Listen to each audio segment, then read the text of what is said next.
Meus irmãos, eu estou preocupado com uma coisa. Eu tenho falado tanto sobre liderança nesses últimos dias que eu acho que vocês já estão enjoados desse assunto. Estão ou não? Está na hora de mudar, virar o disco? Essa é a última lição. Nós programamos alguns encontros na nossa EBD sobre esse tema. Eu preciso, nesse último encontro,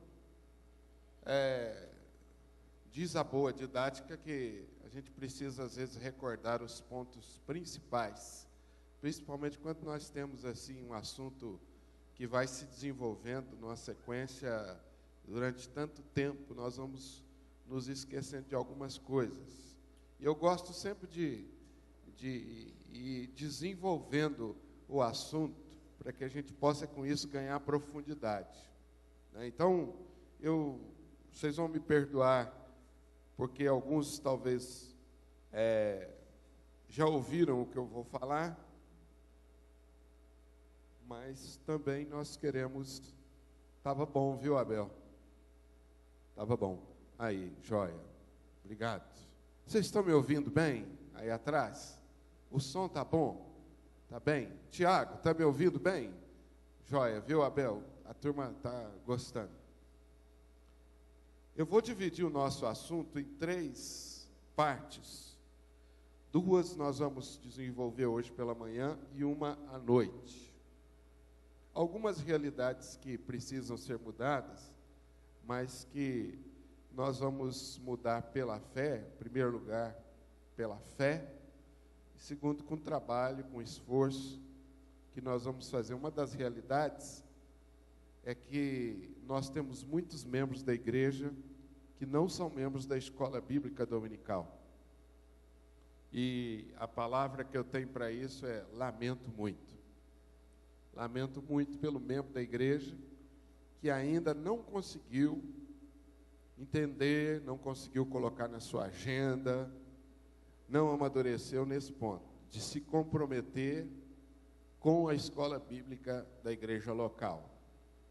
Eu lamento. Então, essa é uma tarefa que nós vamos aí ter trabalho para desenvolver, para mudar esse quadro. Algumas igrejas desistiram já da escola bíblica dominical. Não da escola bíblica, mas da escola bíblica dominical, no domingo. E eu não sei se seria esse o caso. Eu não sei se seria esse o caso. Eu acho que devemos continuar insistindo em nos reunirmos domingo pela manhã. Agora, não resta dúvida que é um desafio. Então, alguns assuntos que a gente fala aqui na escola bíblica, que são relacionados aos membros da igreja, para mim tá bom, viu, Lucas? Isabel? Para mim tá bom, não precisa... Tranquilo aqui, viu? Tá dando microfonia, tá bom. Ok, fiquem à vontade. Então, como eu estava dizendo aos irmãos, esse é um desafio que a nossa igreja tem, que você tem, que eu tenho como pastor. Não é um desafio só meu, é nosso, de orar, de continuar vindo, de estimular os seus irmãos a virem. A frequência dos nossos amigos que ainda não são membros da igreja no culto à noite é muito grande, graças a Deus por isso. E alguns assuntos que nós tratamos como igreja, eles não precisariam participar. Até porque é uma coisa para eles meio chata, eles não entendem, eles não se comprometeram com a membresia da igreja, então para que eles vão participar desse assunto? Às vezes é até um pouco indelicado da nossa parte. Você, quando convida amigos para ir na sua casa, você não vai tratar dos problemas da família na presença dos seus amigos, concorda? Você vai arrumar os melhores talheres, fazer a melhor comida, você vai arrumar o melhor lugar para o seu amigo, vai recebê-lo com alegria e você vai evitar determinados assuntos. Isso é uma questão de educação. É assim que nós aprendemos, né? Então, domingo à noite eu evito tratar de alguns assuntos por causa disso. Mas, em função de que nós temos uma boa parte da nossa membresia que não frequenta ainda a escola bíblica, nós vamos ter que fazer isso ainda contra a minha vontade, contra eu acho que aquilo que precisaria ser. Escola bíblica dominical seria um lugar oportuno para nós tratarmos dos assuntos da família, né? Dos assuntos da família. O lugar que você pode levantar a mão e fazer uma pergunta para o pastor. Pastor, eu não entendi. Você podia explicar de novo? Né? Ainda mais numa igreja grande como a nossa. Mas estou colocando isso para vocês vocês entenderem algumas coisas que às vezes a gente faz ou deixa de fazer como igreja aqui na frente, como pastor e como os líderes. Então essa é uma realidade que está posta diante de nós como desafio para os próximos meses e anos.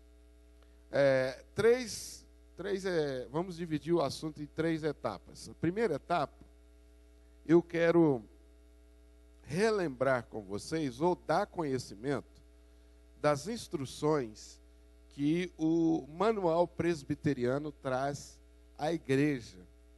E instruções que eu e você precisamos segui-las. São instruções que regem o funcionamento da igreja. A igreja presbiteriana, você sabe, é uma igreja muito organizada e muito zelosa no cumprimento das ordens, das disciplinas. E quando nós, como igreja, deixamos de cumpri-las, nós sujeitamos a igreja à disciplina do concílio superior, que é o presbitério. O presbitério, quando diz respeito às normas, ele é sujeito à disciplina do concílio superior, que é o quê? O sínodo. E o sínodo, quando diz respeito às ordens, ele é sujeito à disciplina do concílio superior, que é o supremo concílio. E este tem um mecanismo próprio que se supervisiona. Então é assim que funciona a igreja presbiteriana. Nós gostamos da ordem, gostamos da lei, mas não podemos ser legalistas, é lógico. Legalista já é outra história, né? Mas é importante conhecer. E eu percebo que às vezes, ouvindo, né, recebendo algumas perguntas, eu percebo que às vezes muitos membros da igreja desconhecem alguns pontos da nossa Constituição sobre a liderança da igreja, principalmente presbíteros e diáconos. A primeira parte, eu vou relembrar aos irmãos essas instruções. Segunda parte, nós vamos abrir a palavra de Deus e vamos encerrar relembrando algumas coisas aí sobre a liderança que a Bíblia nos ensina. Então, vamos caminhar desta maneira. À noite, o tema da minha mensagem ainda sobre esse assunto é Jesus Cristo anda no meio da sua igreja. Amém? Esse é o tema da nossa mensagem hoje à noite. E nós vamos, de maneira indireta, tratar sobre esse assunto de maneira que todos possam ser edificados, inclusive os que não são membros da igreja ainda. Depois que eu terminar essa primeira parte, você vai ter a oportunidade de fazer perguntas. Tá? Me perdoem a minha instrução. Perguntas. Tá? Não é hora do testemunho. Nós não temos tempo para dar o testemunho. É hora só de pergunta, tá bom? O testemunho é muito bem-vindo, mas hoje não dá tempo. Então, se eu falei alguma coisa e não fui claro, você, pastor, repete, por favor, isso aí e me explica que eu não entendi. E assim nós caminhamos para o final e eu não quero segurar vocês muito tempo aqui pela manhã para os irmãos poderem ir embora. Amém, gente? Estamos combinados? Primeira coisa que eu quero lembrar a você, que a nossa ordem diz, e o irmão Carlos vai tentar colocar para nós lá, para vocês lerem. Carlos, no meu manual é 45 a página. Talvez capítulo 7, página 45, capítulo 7, seção 2. Cabe à assembleia da igreja local,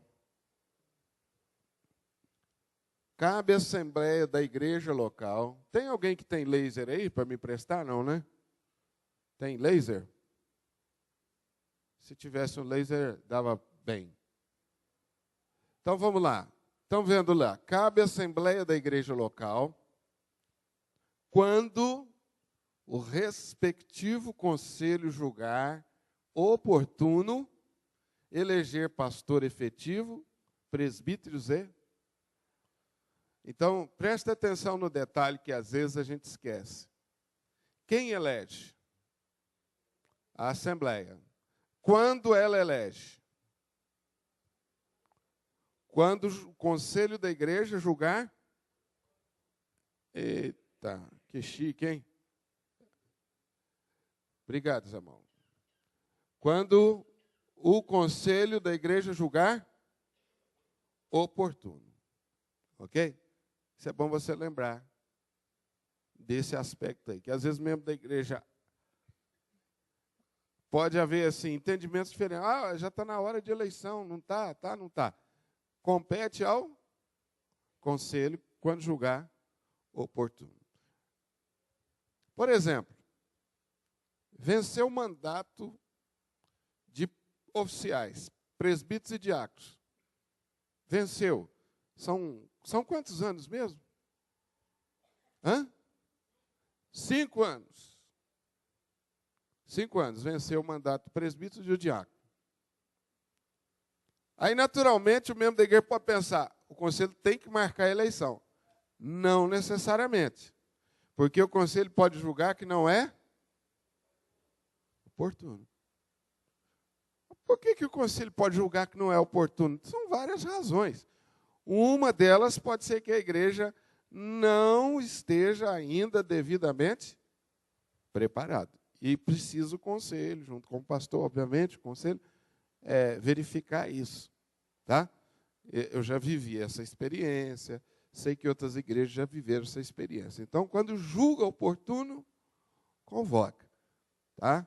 O que deve prevalecer, nesse caso, não é o interesse do presbítero.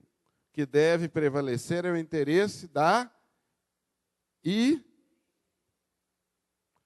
mas o presbítero venceu o mandato dele, a igreja tem que convocar. Não, tem não. Se a igreja não se julgar, o conselho não julgar a igreja preparada, ele não tem obrigação de fazer isso, não. O interesse da igreja é superior a isso. Eu estou levantando situações assim hipotéticas, tá? Não é que aconteceu, não. Amém? Vamos em frente? Pois não. No término do mandato, o presbítero não sendo reeleito, a igreja não convocando, o conselho não convocando a assembleia, ele não participa mais do conselho. Exatamente. Ele não fica, apesar do mandato ter vencido, ele não permanece como presbítero no conselho. Se o conselho não convocar nova eleição, não quer dizer que ele fica permanente lá. Obrigado.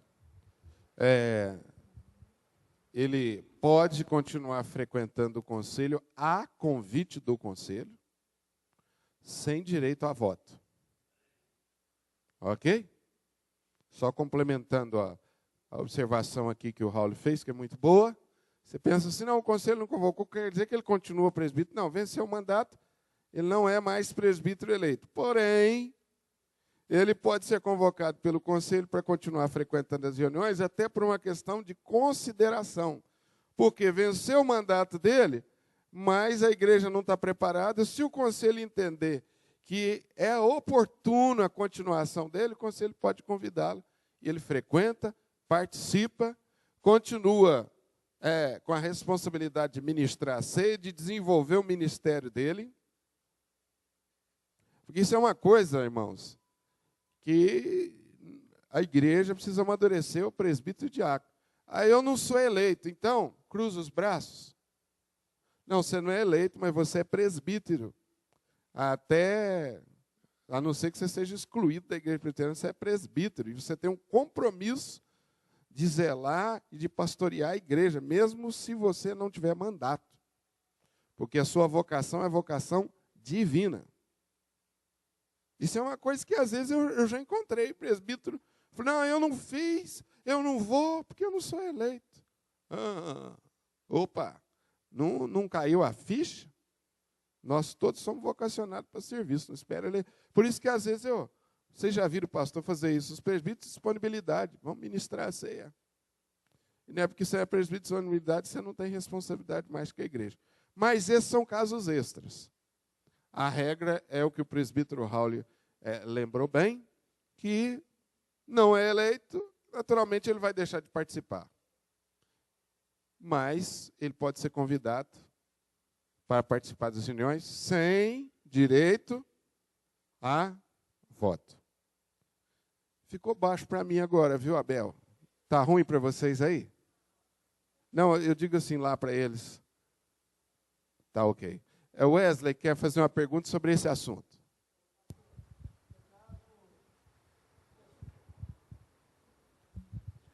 No caso, o oficial ele é eleito e durante esses 5 anos, caso ele tenha que mudar de cidade ou venha a não participar mais da congregação, é eleito outro ou permanece aquele só e depois, só na próxima eleição que... Se o conselho julgar oportuno, sim. Entendeu? Certo. Se o conselho julgar oportuno, sim. Normalmente, Wesley, é assim que é feito. Mas o conselho julga. Até porque, vamos falar hipoteticamente, o presbítero se transferiu no mês de maio. Não é mais presbítero daquela igreja. Se transferiu. Mas tem mandato de outros presbíteros vencendo em setembro. Então, por que a igreja vai convocar 2 eleições tão próximas? Convoca uma só. Então, a igreja analisa todas essas questões de ordem prática também para tomar a decisão da convocação da Assembleia. Posso ir em frente? O conselho convocará a Assembleia da Igreja e determinará o número de oficiais que deverão ser eleitos, podendo sugerir nomes dos que lhe pareçam aptos para os cargos e baixará instruções para o andamento do pleito com ordem e decência. Então, qual é a síntese aqui? O conselho é quem determina o número de oficiais da igreja. São 9, são 10, são 15, são 5. Isso cabe ao conselho estipular a quantidade de presbíteros. O que o conselho normalmente olha é o tamanho da igreja. O tamanho da igreja, o tamanho da membresia da igreja, normalmente é um dos parâmetros que a igreja, que o conselho considera na hora de estabelecer o número dos oficiais. Outra coisa que a igreja considera como parâmetro, o conselho, é se existem no meio da igreja pessoas já devidamente preparadas para a eleição. Então, são parâmetros que ela usa para estipular o número de oficiais da igreja. Ok? O conselho da igreja pode sugerir nomes dos que lhe pareçam aptos para os cargos. O nosso conselho aqui não tem essa prática, pelo que me parece. Não tem essa prática, mas se tivesse, não seria errado. Ou se passar a ter, não está errado. Porque você pode dizer assim, mas o conselho está sugerindo o nome do fulano e fulano? Pode. A Constituição diz que pode. Ok? E a Assembleia, obviamente, vai sugerir outros nomes também. O conselho tem a responsabilidade de baixar instruções para o bom andamento das eleições, de maneira que seja feito com ordem e decência. Tranquilo, irmãos? Podemos prosseguir? O pastor, com antecedência, parágrafo único, de ao menos 30 dias, instruirá a igreja a respeito das qualidades que deve possuir o escolhido para desempenhar o ofício. Tranquilo? Só poderão votar e ser votados nas assembleias da igreja local os membros em plena comunhão, cujos nomes estiverem no rol organizado pelo conselho, observado o que se estabelece no artigo 13 e seus parágrafos. Então, vamos lá no artigo 13 e seus parágrafos. O que diz? Artigo 13 e seus parágrafos. Página 13, Carlos. Capítulo 3.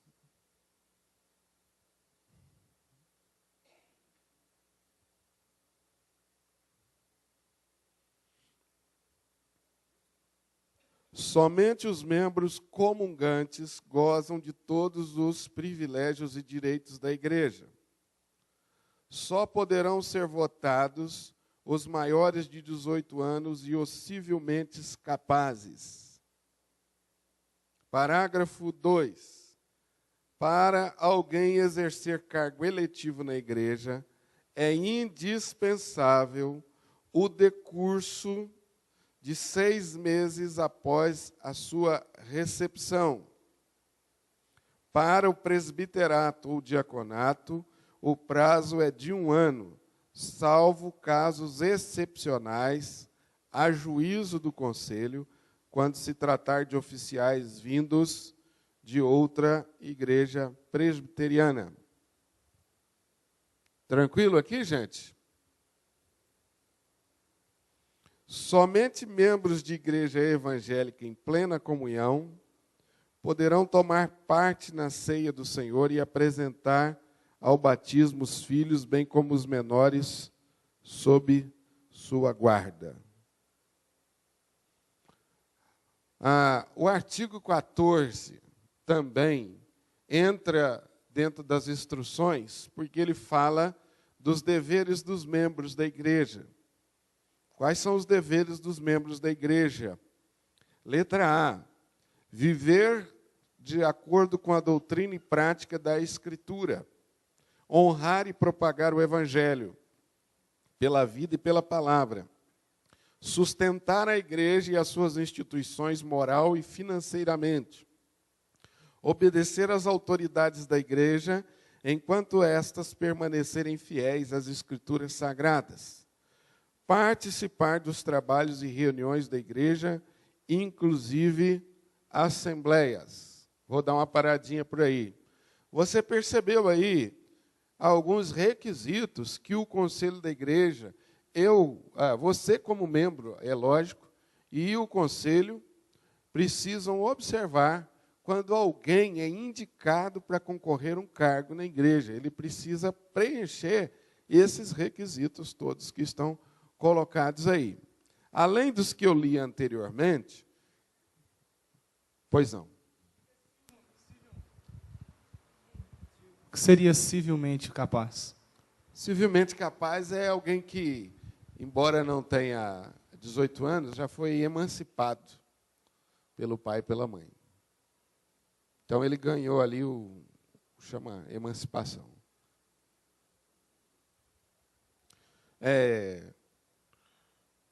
São deveres dos membros da igreja. Vocês viram aí, letra A, B, C, D e E, né? Deixa eu marcar aqui Olha aí. Esses são parâmetros gerais, que o conselho precisa observar quando alguém concorre ao cargo. Viver de acordo com a doutrina e prática da Escritura. Honrar e propagar o Evangelho pela vida e pela palavra. Isso pode ser englobado numa palavra só. Qual é? Quando você honra o Evangelho pela sua vida, pela sua palavra, você faz o quê? Dá um bom testemunho. Então, essa é uma coisa que a igreja precisa observar, que o conselho precisa observar. O irmão que concorre ao cargo é um irmão de bom testemunho, né? Ele, fora dos portões da igreja, como é que é? Ele é uma pessoa de bom testemunho. Então, esse é um ponto. Sustentar a igreja e suas instituições moral e financeiramente. Isso nos faz lembrar o quê? Oração pela igreja, porque você sustenta a igreja moral, de forma moral, com as suas orações, com o seu testemunho. E financeiramente você sustenta ela com seus dízimos, suas ofertas. Daí, meus irmãos, o requisito que se coloca de que a pessoa que é nomeada para algum cargo na igreja, que é eleito para algum cargo na igreja, ele precisa ser dizimista. Por isso que observa, vocês viram que isso tem sido falado aqui nas eleições anteriores, nessa eleição também, foi divulgado no boletim os requisitos aí para isso. Quando você é indicado, aqui eu vou levantando as suposições, que às vezes ajuda você a compreender. Você é indicado para ser diácono, presbítero da igreja. Uma vez que você sabe que você foi indicado e consultado, você tem a responsabilidade, se você não é dizimista, de dizer assim, eu não posso. Você, dessa forma, age com honestidade, com responsabilidade e evita muito constrangimento. Vocês não sabem o constrangimento que é para a gente chegar para alguém e falar isso. Vocês sabem, né? Se você estivesse no meu lugar, no lugar de um presbítero, de um conselho, você teria, não teria? Então, um membro da igreja indicado precisa ter responsabilidade de falar assim, infelizmente eu não me encaixo, estou em falta. Agora, por que porque não é, ou deixa de ser, isso é outra coisa que precisa ser tratada. Às vezes a pessoa precisa de instrução, precisa de ajuda, isso é outra coisa. Mas ele precisa, no momento, ter essa responsabilidade, de falar assim, eu não me encaixo. Existem pessoas muito boas, em termos de testemunho, de ação na igreja, eu já vi e existem, dentro das nossas igrejas, que não concordam com o dízimo. Quem já viu falar disso? Já viu? Aí, não estou sozinho. Eu já vi muita gente. Falou assim, eu não quero. Há duas coisas que eu já vi acontecer na igreja presbiteriana. A pessoa não poder concorrer, que não concorda com o dízimo e também não concorda com o batismo infantil. Não concorda. Então, isso é uma doutrina da igreja. Quando você se apresenta para ser membro da igreja e ir a algum cargo, você vai dizer publicamente, eu concordo com a doutrina da igreja, mas, então concorda. Então eu estou citando aqui casos hipotéticos, tá? A importância desse aspecto também. Sobretudo no diaconato, aquele que é eleito para o diácono e não é dizimista, ele vai ter um problema sério. Entre outras coisas. Por quê? Vocês imaginam ele vir aqui na frente da igreja orar pelos dízimos e ofertas e ele não concorda com o dízimo? Situação difícil, né? É situação constrangedora para a pessoa, para a igreja, e espiritualmente isso é ruim demais para a pessoa, espiritualmente. Então é melhor ser honesto e dizer, olha, eu não alcancei esse ponto ainda não. Eu preciso corrigir isso. Eu me lembro como pastor uma vez que eu conversei com um membro da igreja sobre isso. Falei, meu irmão, seu nome já foi indicado várias vezes, você não aceita. O que está acontecendo? Ele falou, pastor, não sou dizimista. Eu falei, mas e aí? Ele falou assim, não, pastor, foi bom o senhor falar comigo que eu vou corrigir isso. Passou um mês, ele colocou o dízimo dele do ano inteiro em dia. Nunca mais deixou de ser dizimista, pelo menos no tempo que eu convivi com ele. Eu falei para ele, você está de parabéns. Você reconheceu o seu erro e mudou. Parabéns por você. Então, irmãos, a gente, como conselho e como pastor, é muito chato, constrangedor, não é nossa tarefa exercer função de investigação. Né? Às vezes você coloca lá no envelope lá, R$100 como dízimo, mas o seu dízimo é 200. Então você não coloca dízimo, coloca oferta. Entendeu? Agora eu como pastor, nós como presbíteros, nós vamos investigar quanto você ganha para saber se você vai dar o dízimo ou não? Não vamos fazer esse papel. Por isso é importantíssimo essa honestidade e essa confiabilidade, essa maturidade no seio da igreja.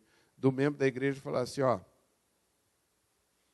às vezes a esposa tem um salário e o esposo tem outro salário. Os dois unem a sua renda. Então coloca no envelope dízimo do fulano e da Beltrano. Tá certo? Dessa maneira você vai ajudar a igreja. Isso é uma coisa prática. É uma coisa prática. Tem gente que não gosta de colocar o nome do envelope. Infelizmente. Mas, mesmo que você não goste, isso é uma orientação da igreja. Então, você precisa se submeter a isso, mesmo sem gostar, para ajudar a sua igreja. Porque como que nós vamos organizar a vida da igreja sem isso? Agora, uma coisa eu posso garantir para você, viu? Não tem ninguém que fica com a lista de dizimistas investigando, não. Não tem. Ninguém se presta esse papel. Posso garantir isso para você, dentro do nosso conselho, que eu conheço há 7 meses, não tem isso. E a gente não gosta de fazer isso, porque é uma coisa que envolve questões delicadas. Mas os irmãos entendem que é necessário isso para preservar a vida da igreja, para conservar a maturidade e a espiritualidade da igreja. É necessário esse tipo de ação. Se nós tivéssemos uma igreja 100% dizimista, talvez eu não precisasse falar isso com vocês. Agora, esse é assunto para outro encontro nosso. Eu coloquei para vocês hoje que nós temos um desafio de membros da igreja que ainda não são membros da escola se tornarem, e nós temos um desafio de nós alcançarmos 100% de dizimista. A nossa margem de dizimistas na igreja é muito pequena, o que mostra que a nossa igreja ainda não alcançou maturidade nesse aspecto, de ser dizimista. Nós poderíamos ter aí uma arrecadação financeira maior. Ela falou, pastor, mas para quê? Para quê? Todo o dinheiro da igreja é investido na obra, na evangelização. Sem dinheiro a gente não faz absolutamente nada. Você só está sentado nesse banco, com a luz acesa, com o ventilador ligado, porque tem dinheiro, porque tudo custa, não é? Não vamos ser românticos, achar que a obra de Deus faz sem dinheiro, que não faz. Então, se nós temos um número maior de contribuintes, nós temos mais possibilidade de realizar a obra que Deus confiou a nós, porque sem dinheiro não faz. Os missionários que estão no campo e tudo mais, tudo. O microfone que eu estou falando, a bateria que está dentro do microfone, a água que eu estou bebendo e você vai beber, o banheiro que você vai usar, tudo custa dinheiro. Nós não podemos ser românticos. Então, o meu dízimo e a minha oferta ajuda a manutenção da obra e o avanço da obra evangelística. Esses dias eu dei algumas Bíblias aqui de presentes. Custa dinheiro, Bíblia. Nem Bíblia é de graça. Nem Bíblia é de graça, viu? Tudo custa dinheiro. Então, meus queridos, esse é um desafio que a nossa igreja precisa crescer. Eu vou falar para vocês em outra ocasião qual é a porcentagem de dizimistas, para vocês terem uma ideia, mas ela é baixa. Precisa melhorar. Então, eu já coloquei para vocês que nós temos 2 desafios, né? Levar os membros da igreja para a escola bíblica e precisamos melhorar na fidelidade dos dízimos e das ofertas. Amém? Essa é uma questão que eu preciso descer com vocês a detalhes e tirar as dúvidas, porque é uma questão que o inimigo, na sua astúcia, pode querer levantar confusão na vida da igreja. Tá? Precisamos estar alertas com relação a isso, deixar as coisas bem claras e explicadas para que o inimigo não alcance vantagem com alguém desinformado. Por que a igreja olha esse negócio de dízimo para ser eleito presbítero e diácono? Essa é a razão pela qual a igreja olha e precisa zelar, e você precisa nos ajudar quanto a esse aspecto. Obedecer às autoridades da igreja enquanto essas permanecerem fiéis às Escrituras. Uma característica de um bom líder na igreja é submissão à autoridade. Aliás, não é só na igreja, não. Bom líder em qualquer lugar. Quem não aprende a se submeter e ser liderado, não está apto para liderar. Essa é uma regra máxima de liderança que qualquer livro de liderança você vai encontrar. Na sua empresa, no seu local de trabalho, você é submisso a alguém. E se você não acatar a direção, a orientação do seu chefe no trabalho, o que vai acontecer? RUA, não é? Você não serve porque você não respeita as ordens da empresa, a direção da empresa. Concordam comigo, gente? Por que na igreja a gente quer fazer o que a gente quer? Por que na igreja a gente acha que aqui eu posso fazer o que eu quero? Eu nunca entendi isso na minha vida, sabe? Às vezes a pessoa é tão correta na obediência às questões lá fora da igreja, mas quando chega na igreja não gosta da ordem. O bom líder na igreja zela pela ordem, pela submissão às autoridades. Quando não há submissão às autoridades, a igreja vira bagunça. Como a minha casa vira bagunça, a sua casa também. A mamãe e o papai sabem muito bem disso. Como é bênção o filho obediente, hein? E a Bíblia diz que o filho obediente tem sua vida longa.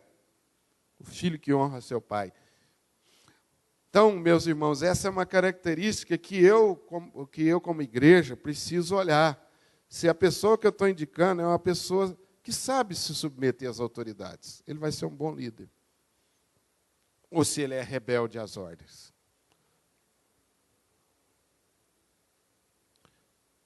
Permanecer fiéis às Escrituras é uma coisa óbvia, né? Participar dos trabalhos e reuniões da igreja, inclusive assembleias. Presbíteros e diáconos precisam ser frequentes às reuniões da igreja. Assíduos.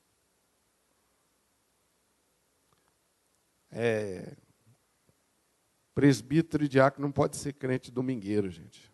Aliás, ninguém pode, muito menos o presbítero e diácono.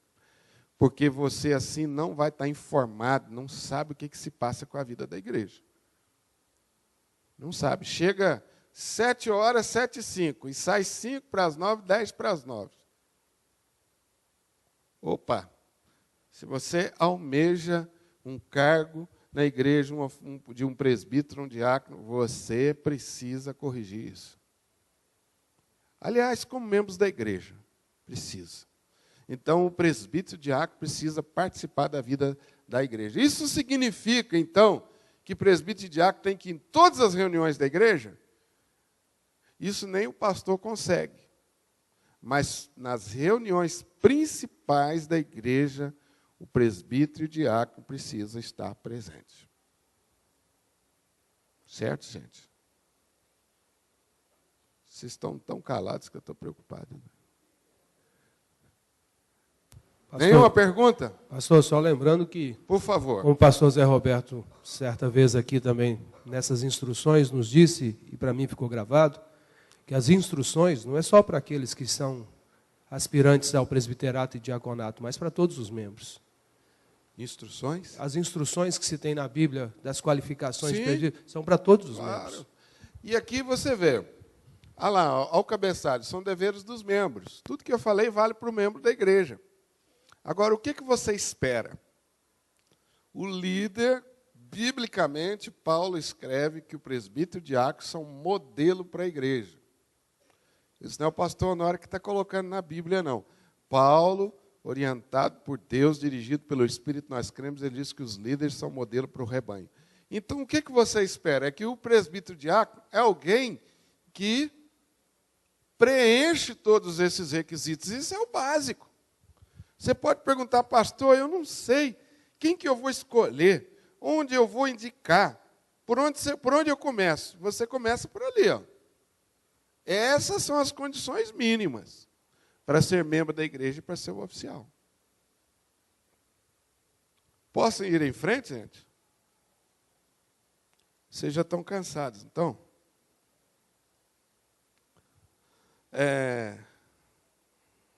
Nós vamos lá para continuar, Carlos, na página 46, capítulo 7, Carlos, de volta lá no capítulo 7, ordens da igreja. Vamos continuar lá. Artigo 113 agora. Eleito alguém, isto.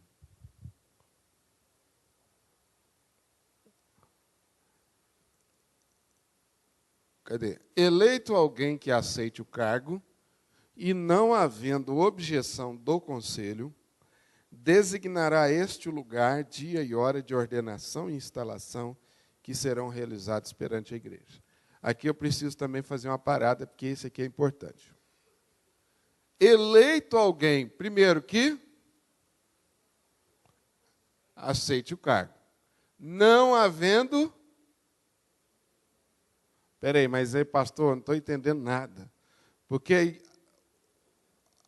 a Assembleia indicou, a Assembleia escolheu, e o Conselho ainda pode fazer objeção? Pode. Por quê? Por que o Conselho pode fazer objeção? Mas que tipo de objeção que o Conselho vai fazer? Vamos procurar entender isso aí, para você entender, às vezes, algumas ações do Conselho.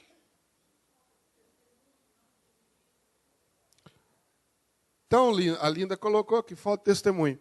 Pode ser que exista algum fato que não é do conhecimento público, mas é do conhecimento do Conselho, e o Conselho mantém sigiloso esse aspecto para preservar a pessoa, para preservar a família da pessoa, mantém sigiloso a pedido da pessoa.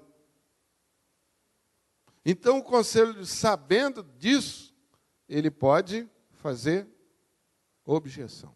Pois não, Fernando? Duas perguntas. Mas os nomes que são levados para a Assembleia não são analisados previamente pelo Conselho? Sim, são. Mas mesmo assim ainda pode ser eleito a pessoa fora?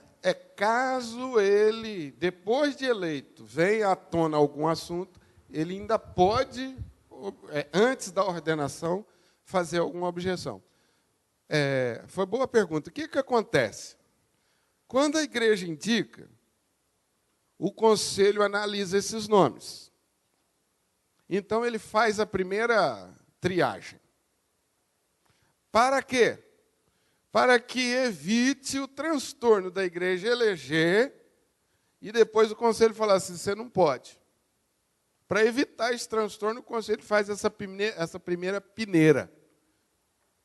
E a gente precisa ser bem criterioso nisso para evitar esse transtorno mesmo. Mas precisa ser dito que se algum assunto vier à tona depois, e já aconteceu isso, eu sei de casos, o Conselho, então, faz a... Agora, presta atenção no que eu vou falar com vocês, a igreja precisa de maturidade nisso. Por isso que eu falei aqui para vocês, inclusive, a necessidade, para o crescimento da igreja, da liderança que existe, ter uma relação de confiança com a igreja. Por quê? Porque muitas vezes esses casos de objeção podem não ser divulgados, por razões que eu disse para você. Pastor, por que objetou? Por que impediu? Às vezes o conselho não pode falar. Existe hoje uma orientação do Supremo Concílio, também isso é outro assunto para outro dia, estou deixando um punhado de assunto para outro dia, mas é assim mesmo. Não dá para fazer tudo de uma vez, né? Existe uma orientação do presidente do Supremo Concílio que as disciplinas na igreja não devem ser divulgadas publicamente mais. Vocês sabem do que está acontecendo no nosso país. Né? Cada vez mais as pessoas, o direito civil é valorizado, e às vezes até de uma forma.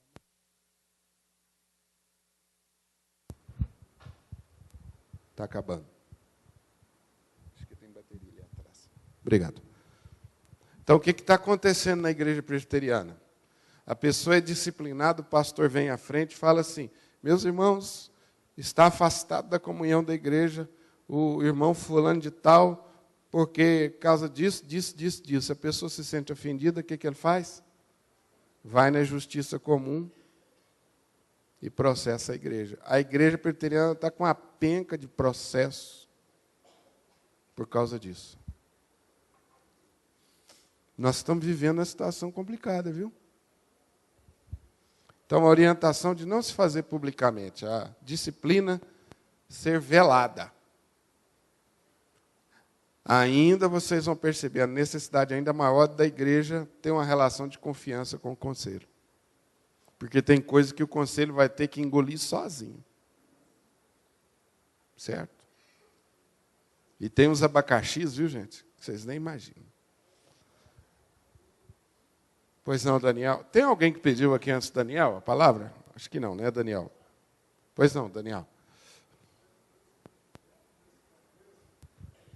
Porque essa determinação do Supremo Concílio, ela já tem uns dias já, isso não é de ontem.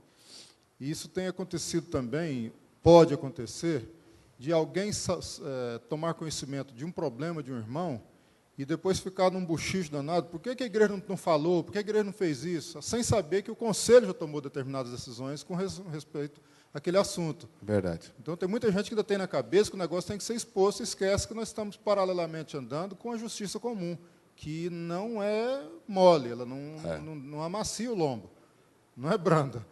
Então, isso aí também, eu acho que nós, enquanto membros da igreja, temos que tomar conhecimento disso. Além de não cobrar isso da igreja, porque o conselho já tomou decisão, não espalhar o negócio. Porque fulano fez isso, não foi chamado a atenção, fulano fez isso, não foi chamado na frente da igreja, porque nós tínhamos realmente esse hábito. Né, Exatamente. No passado, muitas vezes, a pessoa era levada à frente da igreja. Né? Então, agora, meus irmãos, a recomendação é que se evite isso para a igreja presbiteriana não aguenta mais pagar processo aí na justiça comum por causa dessas coisas. Difícil, né? A pessoa entra na igreja, se membra da igreja, mas ela não aceita a disciplina da igreja. Isso é o espírito da nossa época, viu, gente? O espírito de rebeldia à disciplina, não aceita a disciplina. Então, é complicado esse negócio demais da conta. Essa é uma das partes mais duras e difíceis do ministério, é esse. Vocês não sabem o que a gente ouve dentro de uma sala do conselho de membro da igreja. Vocês não sabem. Que a gente gostaria de enfiar um buraco, que a gente gostaria de... Eu já vi muito presbítero falar isso. Pastor, eu não quero mexer com isso mais não, vamos embora para casa. Não preciso disso. Já vi muito presbítero me falar isso, porque ouve cada coisa. E, na verdade, não deveria, porque o presbítero e o pastor estão cumprindo o que a Constituição diz. Né? Você convoca um membro da igreja e fala: meu irmão, está acontecendo isso. O membro da igreja fala assim: isso é problema meu, vocês não têm nada a ver com a minha vida. E vocês estão me constrangendo. Vocês estão me envergonhando. Levanta daqui, vai para o advogado. Depois vocês vão ter que visitar o pastor na cadeia.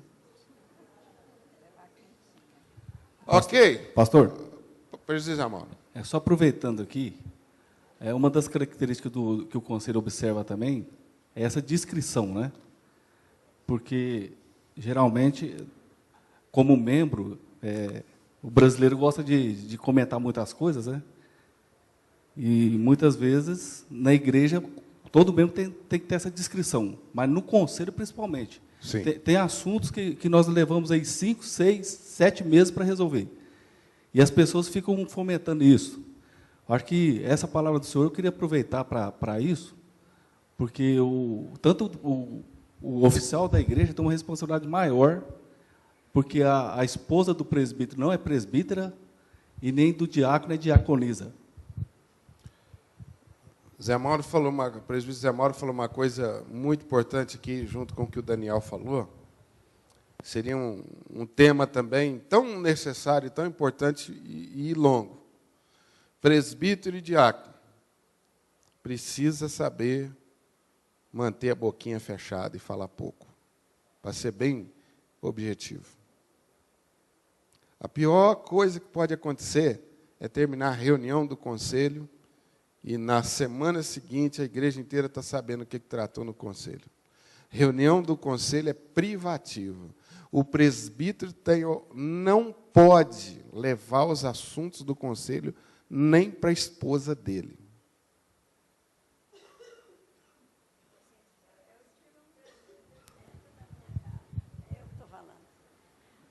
Eu tive um presbítero dentro da minha casa. Ele nunca, mas é assim, ele nunca, com todas as letras, levou uma coisinha daqui do coisa para dentro de casa. Às vezes, algumas outras mulheres só ficou sabendo de ser assim. Eu falei, não.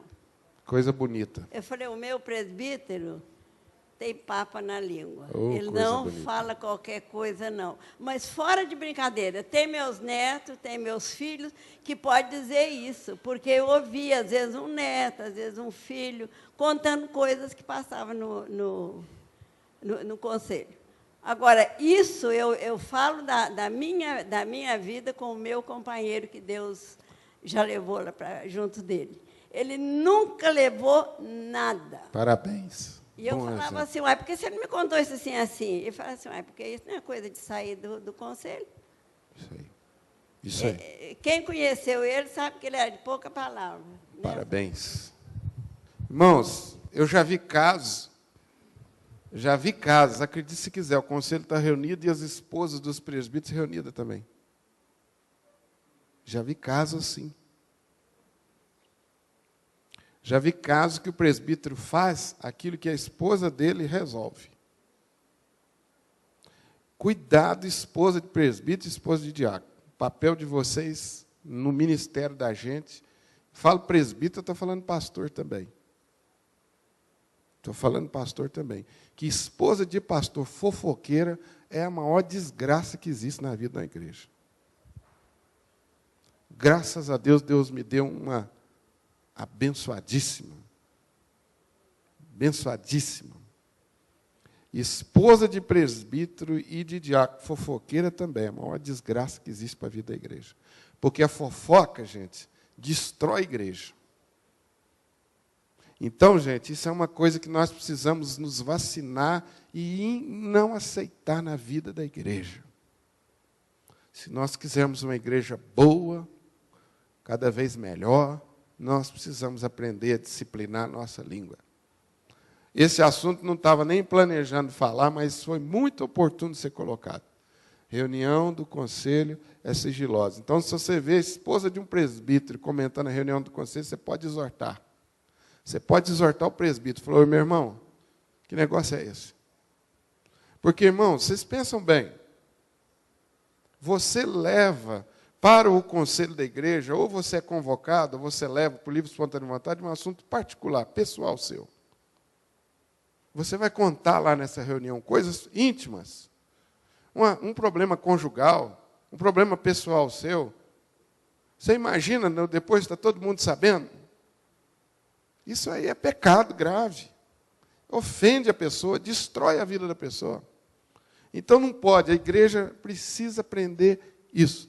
Então, Se você sabe que tem na igreja um homem que não é capaz de segurar a sua língua, ele não serve para ser eleito. Não serve, até ele aprender essa disciplina. Oi, dona Ivonete, pois não. A Assembleia vai ser domingo próximo. Domingo próximo. E as cédulas que nós preenchemos, que foram colocadas nas urnas, já passou pelo conselho? Vocês têm o... Está passando. As indicações já passaram por vocês? Estão passando. Estão passando. Estão passando, nós estamos no processo. Não sei se eu ainda vou adiantar a minha pergunta. Sim. E se, no caso, houver empate, pastor? Empate de quê, minha irmã? Assim, vamos supor... nós colocamos vários nomes. Sim. Vamos supor, Entendi. o Raul aqui teve 50. Sei. O irmão Itenezil, 50. Certo.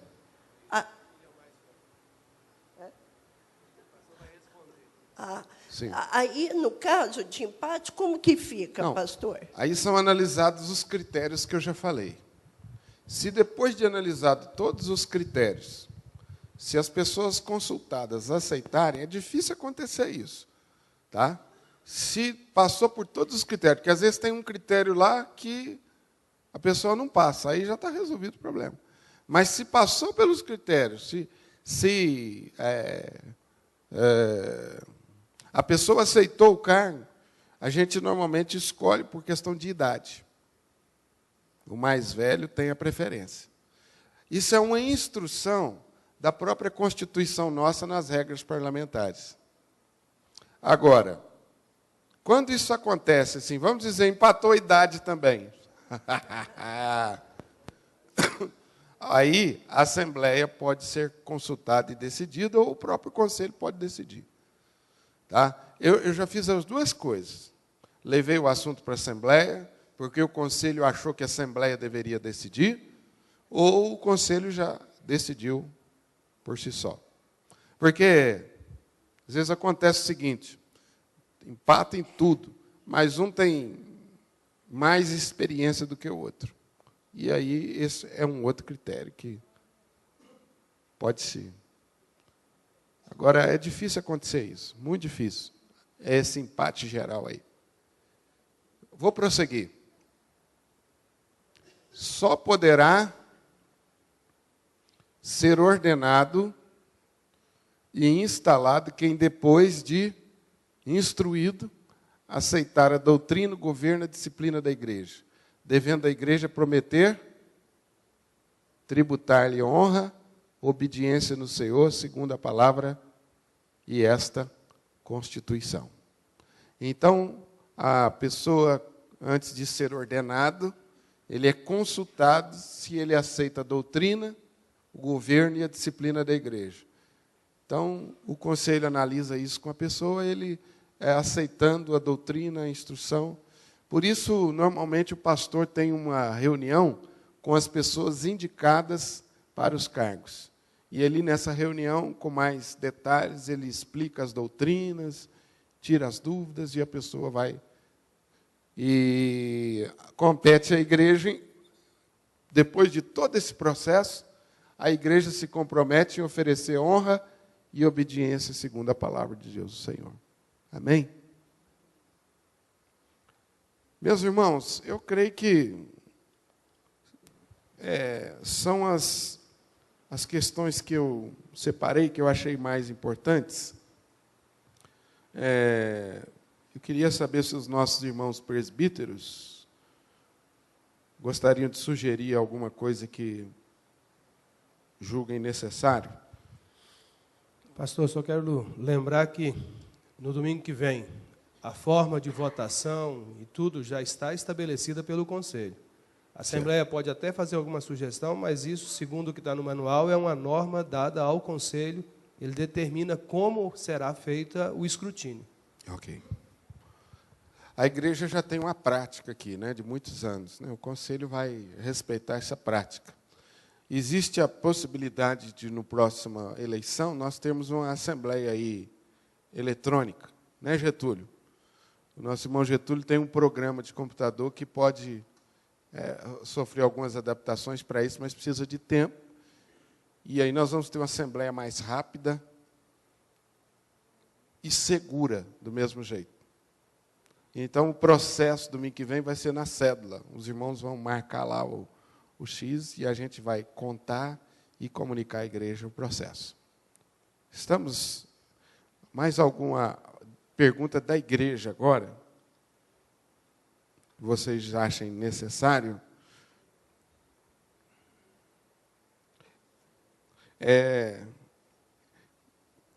Um presbítero me fez uma sugestão que eu achei muito boa.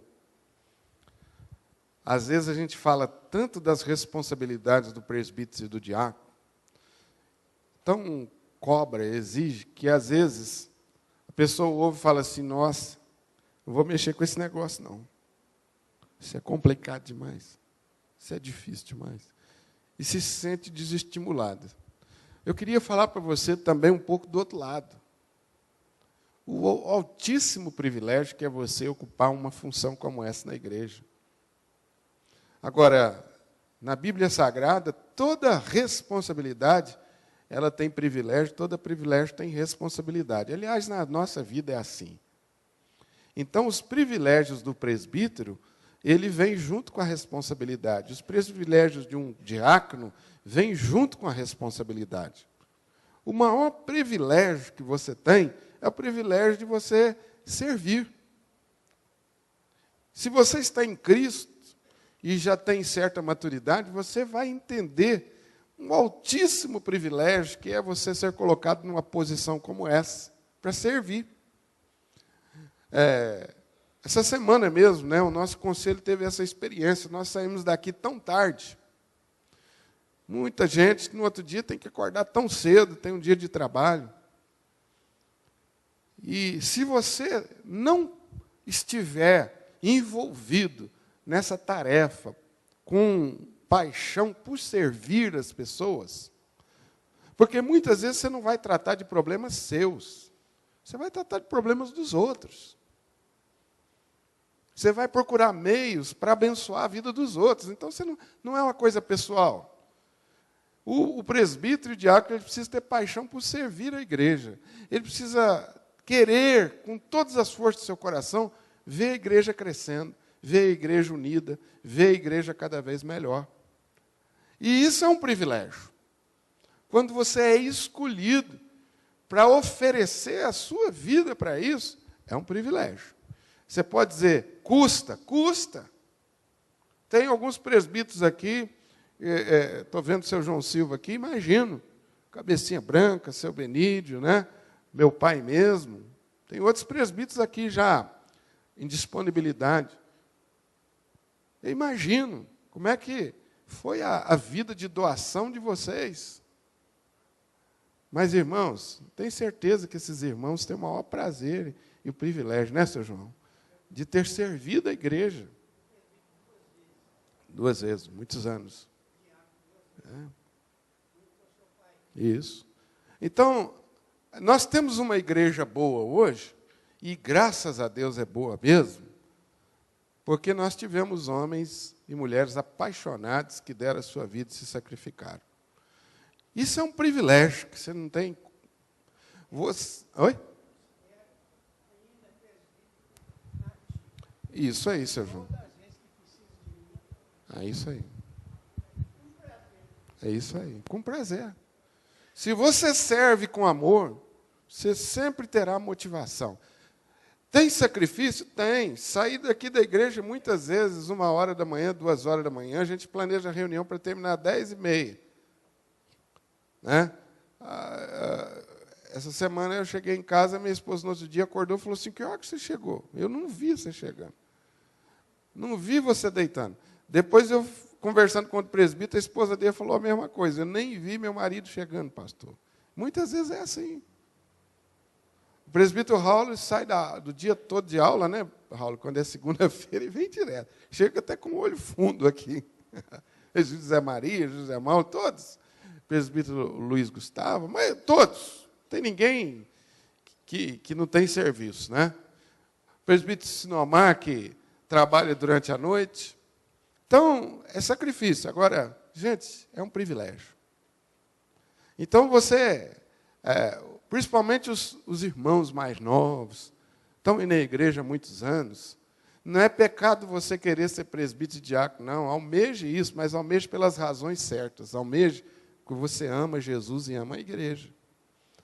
Não fuja da raia. Ah, não, pastor, isso dá trabalho, isso é difícil demais. Olha, mas a honra que você terá é muito grande. A bênção que você terá é muito grande para a sua vida. Então, vale a pena você pagar o preço. Você se coloca como modelo e você tem capacidade de influenciar pessoas. Gente, não tem preço. Não tem preço isso. Você, depois de um tempo, perceber que pessoas foram influenciadas positivamente por causa da sua vida, não tem preço. Né? As vidas que você abençoou. Então, sintam-se motivados para o trabalho. Não é porque tem muitas exigências, não é porque a igreja cobra que você vai desistir. Isso até é uma motivação, porque quando a gente é cobrado, a gente melhora. Quando a gente é cobrado, a gente melhora. Então é bom que as pessoas cobrem da gente mesmo. É bom que as pessoas olhem para a gente, porque aí a gente é mais cuidadoso, é mais cauteloso. E quem ganha? Somos nós. Somos nós quem ganhamos nisso. Agora, meus irmãos, eu não vou falar mais com vocês, já vou encerrar por causa do horário. À noite a gente vai falar de maneira mais geral, vamos terminar orando. Eu queria terminar fazendo um apelo à igreja. Eu já vi muitas histórias, e vocês também, com relação a eleições na igreja. A igreja precisa saber participar das eleições. Ouvindo essas instruções todas que nós demos, pensando, orando. E, por favor, evite fazer aquela campanha em função de A, B, ou contra A, ou B, ou C. Isso não procede de Deus. Eleição na igreja é diferente da eleição aí de fora. Eleição na igreja, nós acreditamos na influência direta do Espírito Santo. Nós acreditamos que Ele escolhe, e nós acreditamos que Ele nos orienta para isso.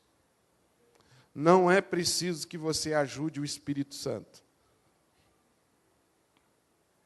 A pior coisa que pode acontecer é essa campanhazinha. Vamos votar no fulano, vamos tirar o fulano. Se você acha que determinada pessoa não está apta para o cargo, não vote. Se você acha que ele é apto, vote. Mas faça isso por sua própria responsabilidade. Deixa a outra pessoa resolver. Na igreja, você não precisa fazer o seguinte: ô fulano, vota no ciclano. Nós precisamos tirar o ciclano do conselho da igreja, ou Beltrano do conselho da igreja. Irmãos, é Deus quem põe e Deus quem tira. Se nós não acreditarmos nisso, nós podemos rasgar um punhado de página da Bíblia, que nós estamos fazendo teatro aqui.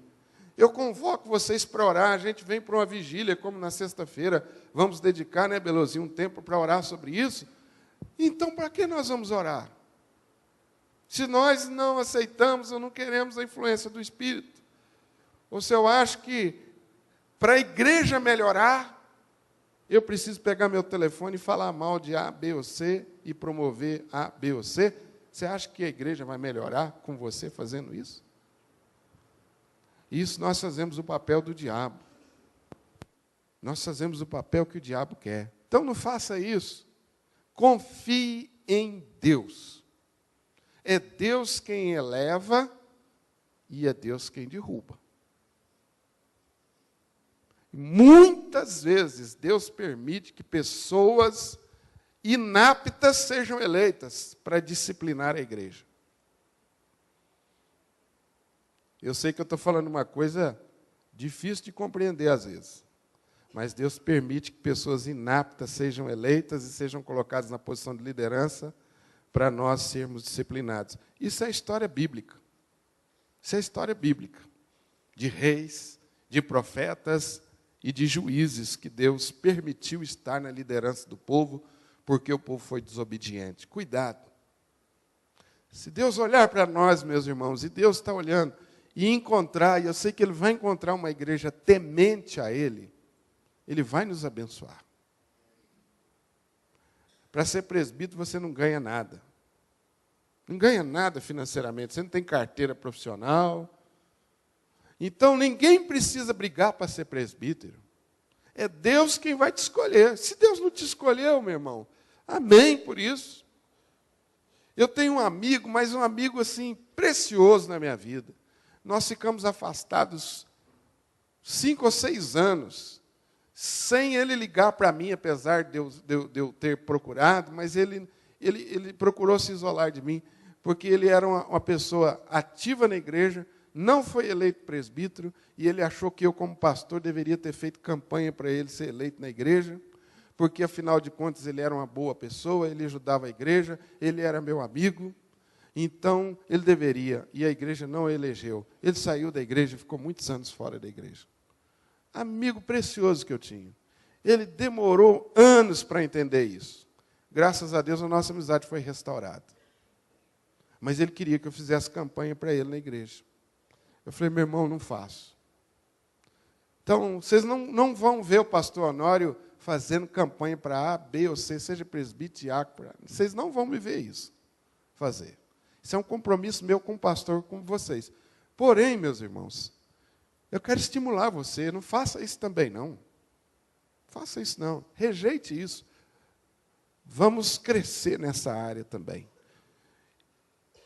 Se determinada pessoa não corresponde, meu irmão, deixa Deus tratar com ela. Deixa Deus tratar com ela. Ora por ela.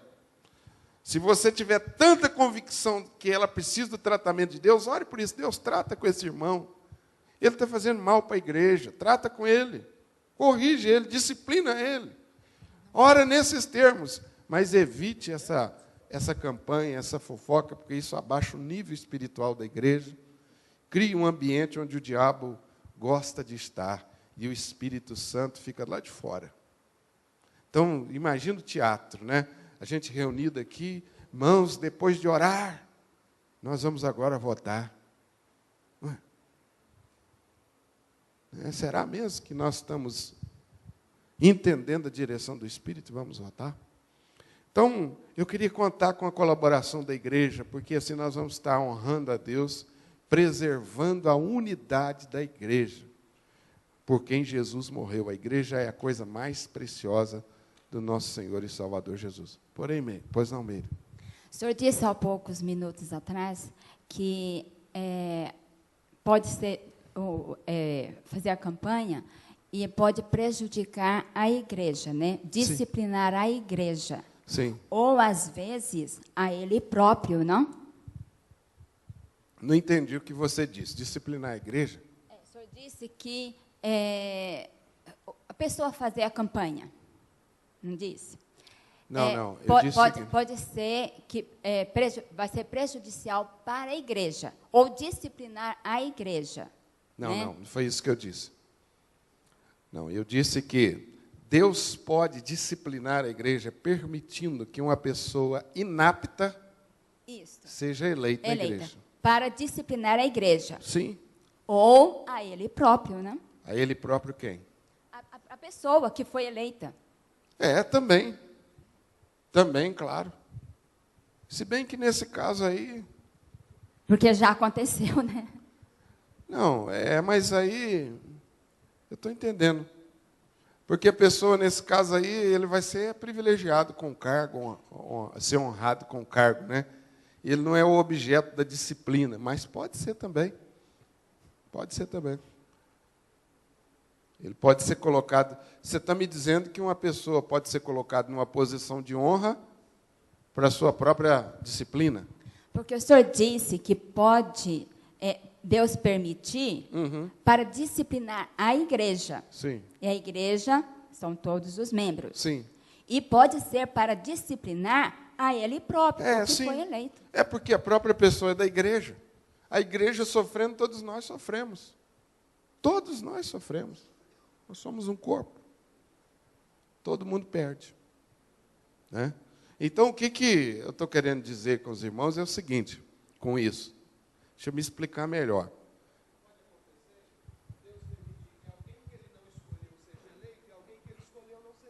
Isso, obrigado. Vocês entenderam o que o irmão falou? Pode repetir, Raul. Deus pode permitir que alguém que ele não escolheu seja eleito e alguém que ele escolheu não seja eleito. Sim. Com a permissão dele, permitindo que nós, por nós mesmos, façamos a vontade nossa e não a dele. Sim. E aí quem perde? Todos. Inclusive a pessoa. É o que a Meire está querendo dizer. Inclusive a pessoa que foi colocada lá. Por quê? Se você não é escolhido por Deus para o negócio, ou seja, você vai por vaidade, aquele trabalho vai ser um peso enorme para você, não é? Porque você não está ali com amor, não está ali com paixão, vai ser cansativo e muitos não suportam isso. E aí todo mundo perde.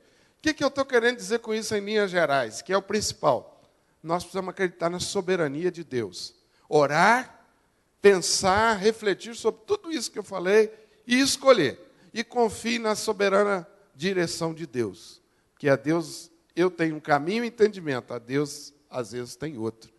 Então, precisamos confiar na soberania de Deus depois de termos feito tudo que devemos fazer. Eu entendo. Ficou claro, Meire? Jóia, obrigado. Oi, seu Almir. Sim.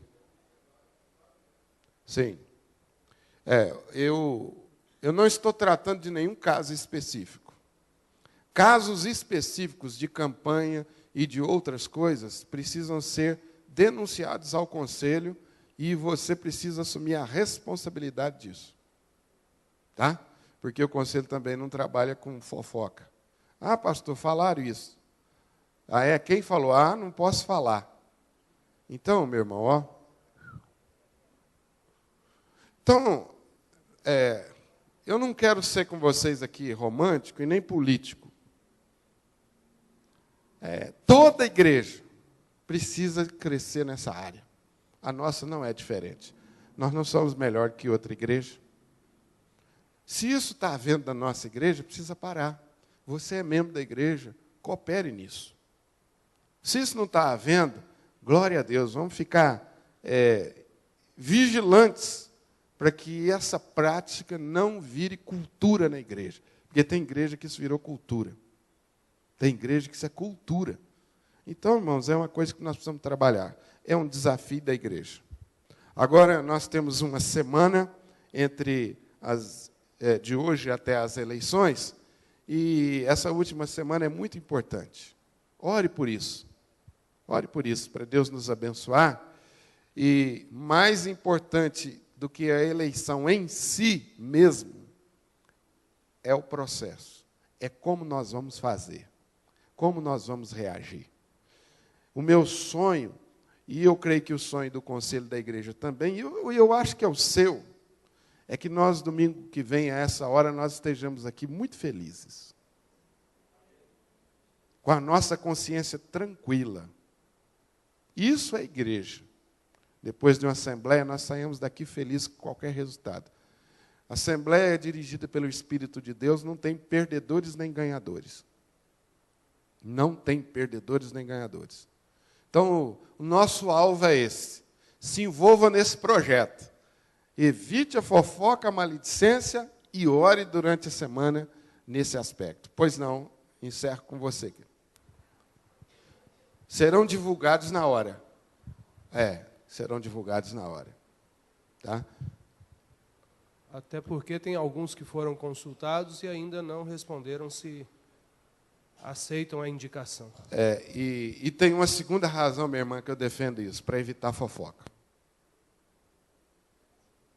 O importante é que a gente ore e se prepare. Na hora você vai ver os nomes, você vai ter tempo para pensar, para raciocinar, e aí você vota.